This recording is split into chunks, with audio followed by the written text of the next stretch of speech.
I think there's an opportunity for the Conservatives and people who are sceptical of Labour to dig into the details of what they're proposing.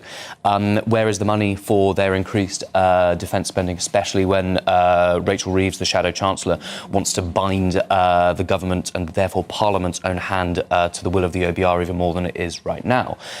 Where does this stand with the Labour Party's potential commitment to try and rejoin or bring Britain into some EU defence cooperation pact, which would significantly reduce Britain's leeway to deploy armed forces around the world in British interests? It would subordinate Britain's defence to the interests of France and Germany. I don't think that's anything that British voters want. I think there's an opportunity to raise the stakes of this debate, make it more prominent. It'd be really interesting if we could see Lord Cameron and maybe David Lammy go head-to-head, sort of show their competing visions for Britain and the world and national security. Head-to-head on what? Because there's no new initiatives, there's no new policy because there's no money.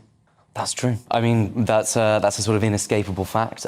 Each party is trying to claim there's new money to spend here, but they still do have fundamentally different priorities. Labour are talking about a closer relationship with the European Union. That has implications for defence policy, as this EU defence harmonisation idea suggests. That is not in Britain's interest, and wavering voters would not like that policy either. What you're looking for is a bit of theatre attached to things. Maybe. I mean, everyone's been saying this is a boring election campaign. So far, the most theatre has been provided by Nigel Farage, and he isn't even standing for a seat. Rupert Murdoch, right. So he's getting married. But, you know, in every previous election, going back 40 years or so, he's been there at the centre of all this, talking to one party or the other, saying, I'm the man that you want, play ball with me, things will be good for you. Why is he not involved anymore? That's a great question. I mean, for one, I wouldn't... let's not overstate the impact of a media baron on a general election. The British democracy is pretty robust, and I don't believe that whole, like, 1992, it was the Sun what won it thing. It was the public not trusting Neil Kinnock, definitely not Rupert Murdoch and the Sun. But I can also see like many people, there's a sort of long-term disillusionment with the Conservatives, but that's not met on the other side with instinctive trust in the Labour Party's agenda. And also, remember, Keir Starmer's history with Leveson, prosecutions of journalists when he was Director of Public Prosecutions. There might be a fair bit of like a trust deficit that he needs to build up, and might be difficult.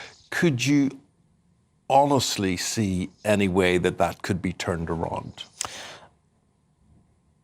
There's a thin and narrow path, but there's not very much time left. I don't think it is through a big, comprehensive series of policy blitzes. I think the party that does policy blitzes is always the party kind of on the back foot, seeking attention. The way to do that is to do a much more precise campaign of sowing doubt and disillusionment with Starmer and particularly Rachel Reeves.